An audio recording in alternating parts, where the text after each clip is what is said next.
familia, ¿cómo están? Mi nombre es Montserrat Insunza, soy miembro de esta maravillosa familia llamada Iglesia La Trinidad. También tengo el privilegio de ser líder del grupo Flechas, de nuestro grupo de jóvenes, edad que va desde los 18 a 25 años. Y además lo que muchos saben y quizás no a todos les importe, pero estoy casada con el maravilloso hombre que está detrás de la cámara. Yo tengo el privilegio de estar viéndolo en este mismo momento, lo que me ayuda un poquito más también a estar en confianza, porque de repente es desafiante hablarle a una cámara, pero siempre hay una persona detrás, para que también se atrevan a los que en algún minuto les gustaría predicar. Va a estar mi maravilloso marido acompañándolos en todo el proceso. Antes de partir, me gustaría orar una oración cortita para que ustedes oren conmigo también, y de ahí nos vamos de lleno a lo que el Señor tiene preparado para nosotros el día de hoy.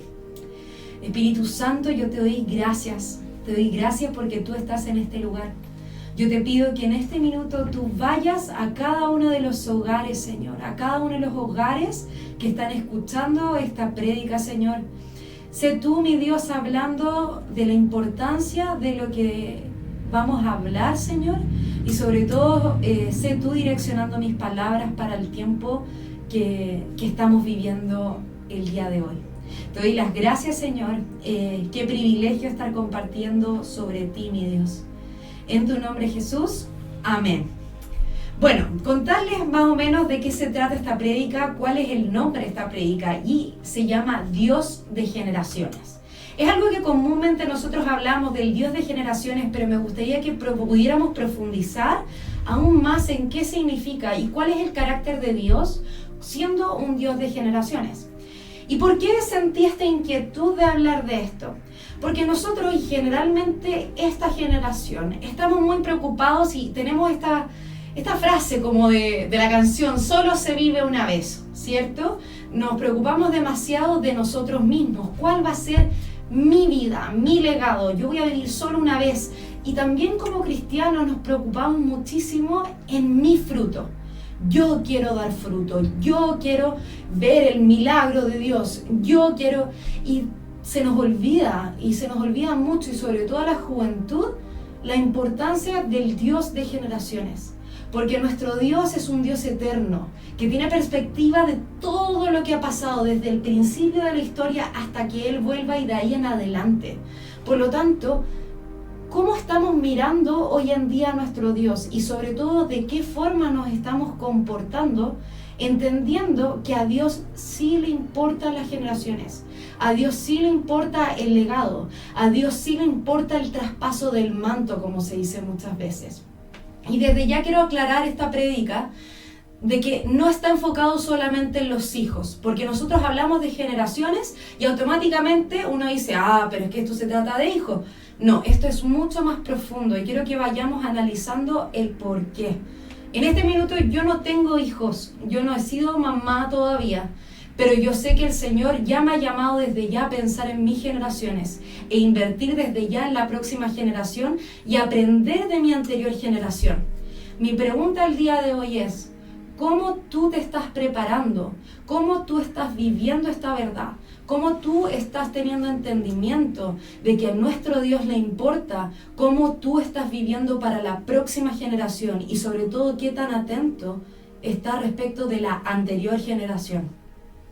Partiendo con esa pregunta, entonces, hay que ir a la palabra. A mí me dijeron entonces, Monse, hay que hablar sobre la palabra y todo lo que yo diga tiene que estar fundado en la palabra, ¿no es cierto? Y eso es lo importante, una de las grandes lecciones. Y yo quiero que nos enfoquemos en Primera de Samuel. Podríamos hablar de muchos ejemplos bíblicos respecto de las generaciones y la bendición, y por fuerte que suene, la maldición que trae el estar pensando en la generación o no. Pero en específico quiero que nos centremos en Ana, en Samuel y en los hijos de Samuel. Ana es un ejemplo que a nosotras como mujeres se nos enseña como devoción de fe, una mujer que va tras el milagro, una mujer que clama, y no solo eso, sino que confía en el Señor. Pero quiero que nos preocupemos aún más de eso. Quiero que lean conmigo sobre todo 1 Samuel 28. Les cuento de manera resumida, porque el tiempo es cortito, de qué se trata esto, pero por favor les invito a leer 1 Samuel y en adelante respecto de cómo Dios habla y produce milagros dentro de esta familia. ¿Por qué? Porque como bien algunos deben saber, Ana no podía tener hijos, incluso recibe burlas por parte de la otra esposa de su marido por no poder tener hijos. Ella incluso dejó de comer por no tener hijos, hasta que va, clama al Señor, y después de eso ella vuelve a comer, algo que me encanta. Creo que hay una riqueza en eso, en cómo uno entrega y confía en el Señor.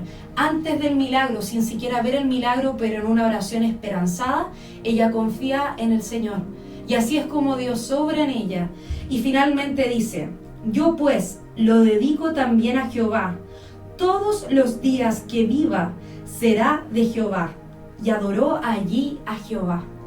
Es decir, Ana tuvo por hijo a Samuel, un tremendo hombre de Dios que nosotros vemos después en 1 Samuel, libro, con su propio nombre, imagínense, de que él todos los días que viva, su vida será dedicada a Jehová. Y mi pregunta es esta, para los que son padres hoy en día, para los que tienen discípulos, para los que están a cargo de algún liderazgo, ¿qué clase de oración de cuidado estamos teniendo?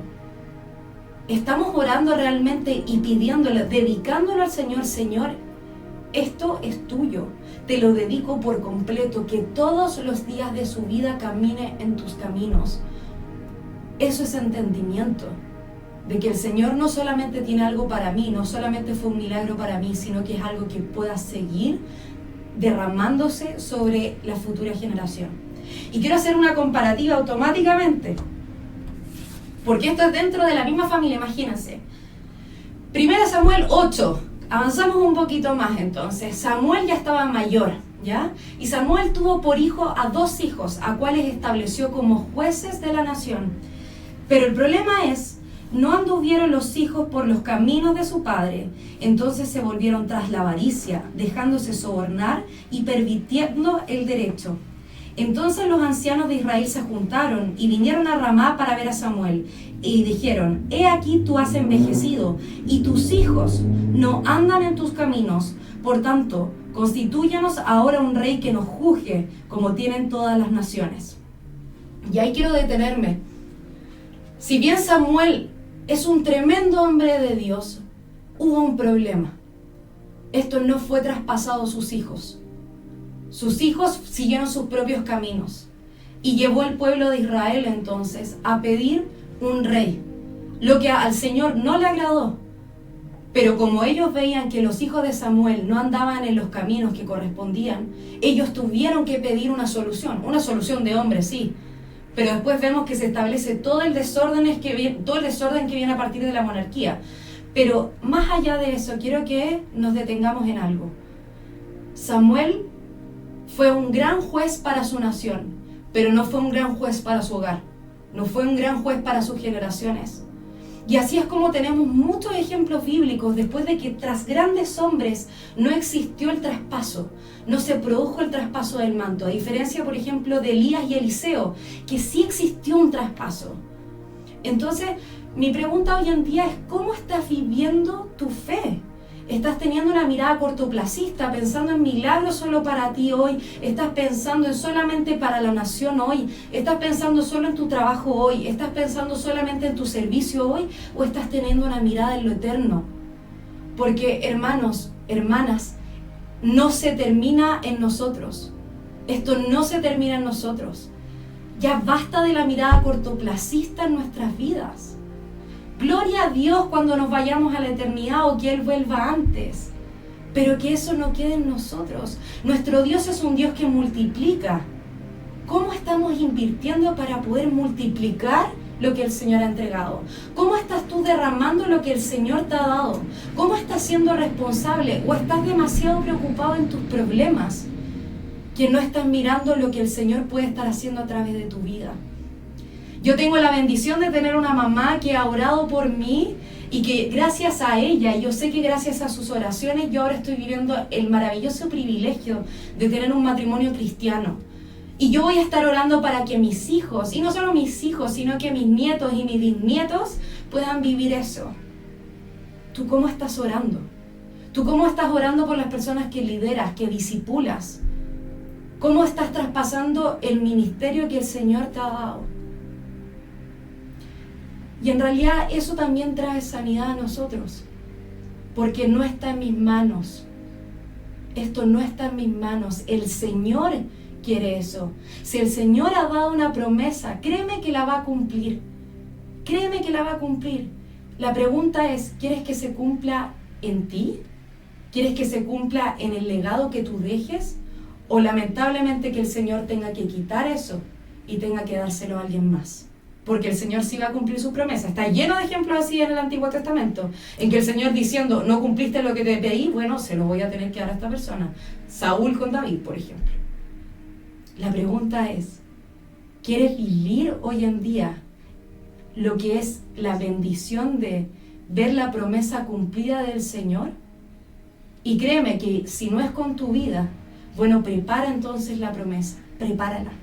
Prepárala para que el que corresponda tenga que venir a cosechar lo que tú sembraste. Vivamos por fe. Vivamos por fe sembrando a través del evangelismo. Vivamos sembrando a través de nuestros ministerios, a través de nuestras amistades, sembrando, pero con una mirada puesta en la eternidad. Con una mirada puesta pensando en que el Señor no ha terminado con nosotros. Y créeme que este mensaje, pensé en muchos temas que podría abordar, pero creo que el Señor necesita, y sobre todo para nosotros como iglesia el día de hoy, siendo líder del grupo de jóvenes, lo veo tanto. Es necesario que como generaciones nos unamos. Es necesario como iglesia hoy en día exista un entendimiento de que yo no puedo estar sin, por ejemplo, hoy en día a mí me discipula una persona que es mayor que yo y que es maravillosa, que ella es mamá, que ella ha avanzado en su fe. Y esa misma experiencia yo se la estoy derramando a las chicas que yo estoy discipulando, por ejemplo. No podemos tener una iglesia dividida, sin entendimiento de que nuestro Dios actúa así, cumpliendo promesas a través de nosotros. Entonces, familia, porque eso es lo que somos, familia. ¿Cómo estás viviendo hoy tu fe? ¿Cómo estás entregando lo que el Señor ha derramado? ¿O se va a quedar estancado solamente en ti? ¿Cómo vas a derramar lo que el Espíritu Santo te ha entregado para realmente poder hablar de los milagros que el Señor ha hecho en tu vida? ¿O dejarás que este aceite se quede así, tapado? ¿O vamos a dejar que este perfume se derrame e impacte la vida de otros? Y así en adelante. Eso es lo que quería compartir con ustedes, que siempre recordemos esta promesa, que nuestro Dios es un Dios de generaciones. Y qué mayor ejemplo que la palabra, qué mayor ejemplo que Jesús, que Él es el cumplimiento de las promesas de todas las generaciones. Así que eso, voy a orar para cerrar, pero quiero que queden con esto. Es algo sencillo, al grano, pero muy profundo. Señor, yo te doy gracias porque tú tienes una mirada eterna para cada uno de nuestros problemas, para cada uno de nuestros deseos, para cada una de nuestras promesas, Señor. Tú tienes un deseo eterno, Señor. Tú tienes promesas eternas. Y yo te pido que para cada una de las personas que están viendo este video, les des la sabiduría de partida, si es que tienen que discipular, a quienes tienen que discipular, si tienen que liderar, a quienes tienen que liderar, y si tienen que servir, a quienes tienen que servir, Señor. Danos mirada de unión de iglesia y entre familias, entre generaciones, porque eso es lo que tú amas, Señor. De generación en generación, que tus promesas sean contadas, que tus milagros sean contados y que no sean olvidados, porque tu carácter es el mismo. Entre todas las generaciones tú sigues siendo Dios bueno, Dios fiel, Dios Rey. Gracias, Jesús, por todo esto y más. Gracias, Espíritu Santo. En tu nombre, Jesús, sobre todo nombre. Amén.